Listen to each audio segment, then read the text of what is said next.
To thank everyone for the outpouring of concern and support over the last 24 hours. I've gone through so many emotions since learning from my diagnosis, mostly fear, anxiety, and embarrassment.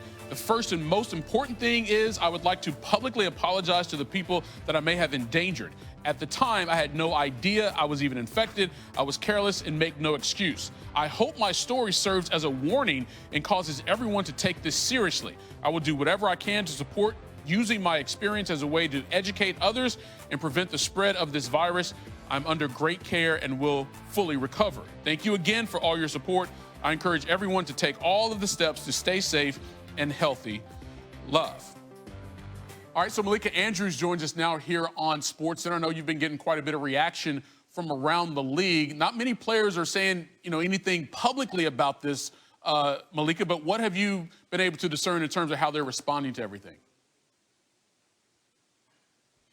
Well, look, Michael, up until just a few days ago, a lot of players had the same tact that Rudy Gobert did, even if they didn't come out publicly and touch microphones and make those jokes. I was in press rooms where players were sneezing and then saying, don't freak out, things like that. And so on the one hand, I've been told by players, it's hard not to look at Rudy a little bit sideways and say, is this why? Is this someone to blame? Because they're looking for answers right now that just aren't there. And also remember, these players, they love to play basketball. And right now they're not able to do that. And so they're looking for a reason. That being said, as I've had more extended conversations with the guys in this league, they also understand that it wasn't necessarily Rudy's fault. If it wasn't him, it could have been someone else, and it easily could have been them. That being said, there is a lot of, well, if that hadn't happened, would we be able to play? And that's a good point, because they were playing games last night until he got tested to find out that he was indeed positive. But that's not to say that they still wouldn't have canceled these games today based on some other information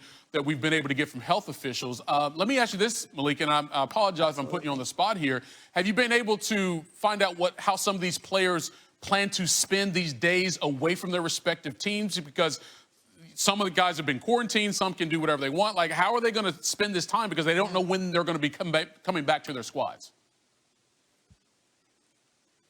From the players and the coaches I've talked to, a lot of these guys plan, at least for the next 2 days, to be staying home. Some of these guys do have home gyms, and they will be exercising in those home gyms. But one source told me that they've been encouraged not to have players work out together, to only if a player, when the gyms do open up, which is not right now. One team source told me that they actually had to text everyone that it was a lockout day, not just, it wasn't enough just to say, hey, we're supposed to be waiting for the next steps. This is a lockout day. When they are able to come back in the gym, which they don't know when that's going to be yet, it's going to be one player per basket. They'll be sanitizing in between. And right now, even though players do have those home gyms, they've been encouraged not to go to each other's houses and work out. They've been encouraged to do those alone. One team told me that they plan to huddle over the weekend to talk about what their exact strategy will look like when they are cleared to resume practice, whether that's in a matter of days or in a matter of weeks. And they're hoping that could be implemented as early as next week. But a lot of people are just in a holding pattern. And until then, the players are encouraged to stay home and stay home alone or with their immediate family. Yeah, they're following the advice of health officials. Social distance is one thing, but maybe self-isolation for a period of time is even better. Malika Andrews here on SportsCenter. Thank you.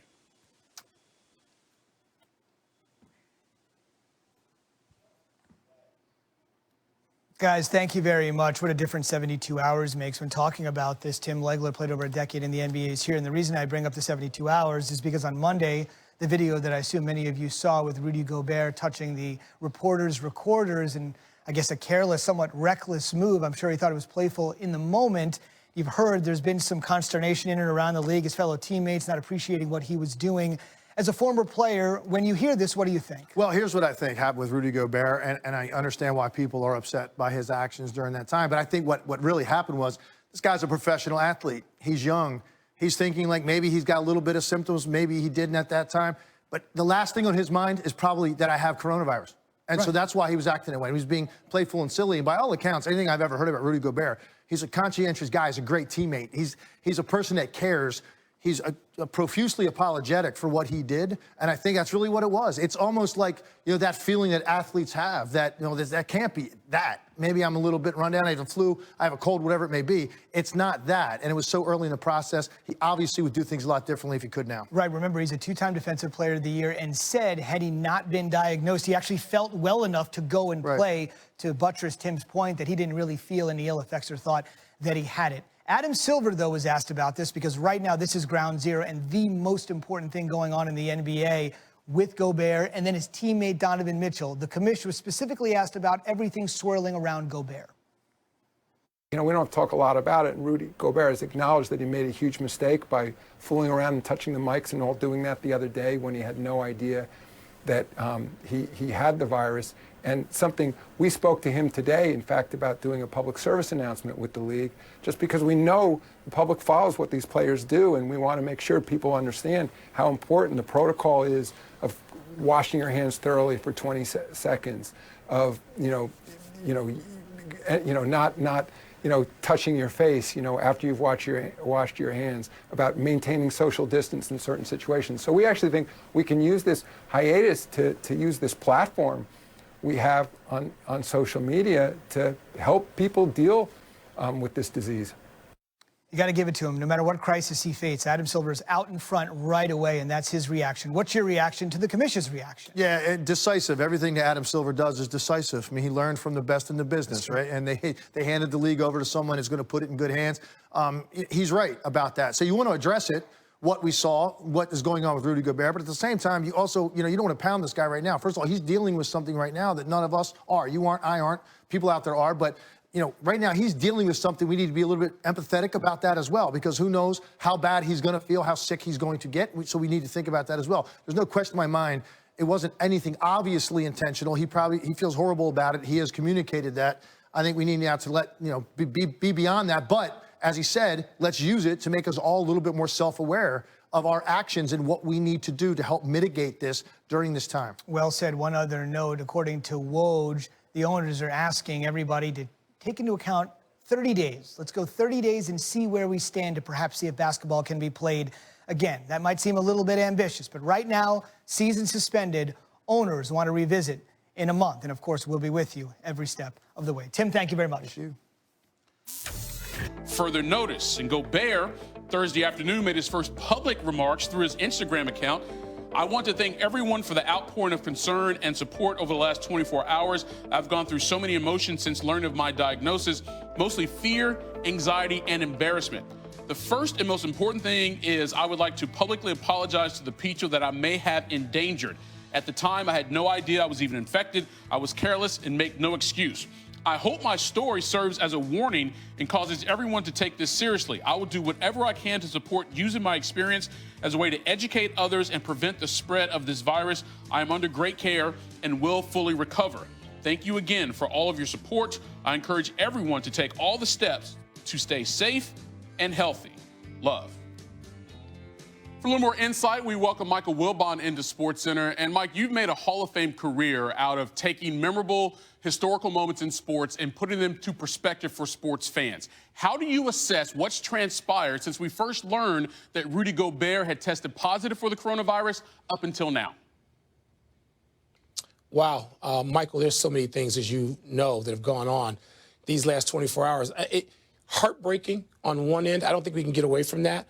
For people for whom sports is a massive escape from everyday anything. I mean, so there's heartbreak there. And I think, as crazy as it is to say this and suggest this, there's some relief that maybe canceling so many mass gatherings, as we've heard from medical experts, that canceling those mass gatherings might lead us to a sort of a flattening of this and a containment and getting back to whatever the new normal is. And maybe, I don't know, I don't want to sound ridiculously optimistic. 2 months? I mean, if it did, so mid-May, I mean, would we learn some lessons from that? Perhaps. But there are conflicting emotions when you hear these cancellations, particularly when it comes to the college kids and seeing players test positive and putting a season on hold.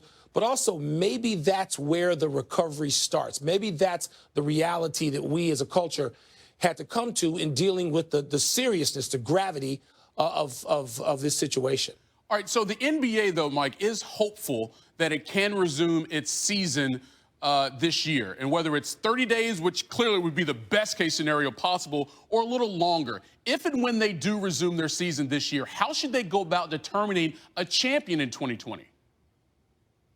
Well, Michael, I would think they could go about it in a fairly normal way. And 30 days from just the medical experts that I've been listening to seems, I mean, a little optimistic. But let's just say it's 60 days. Let's say in mid-May.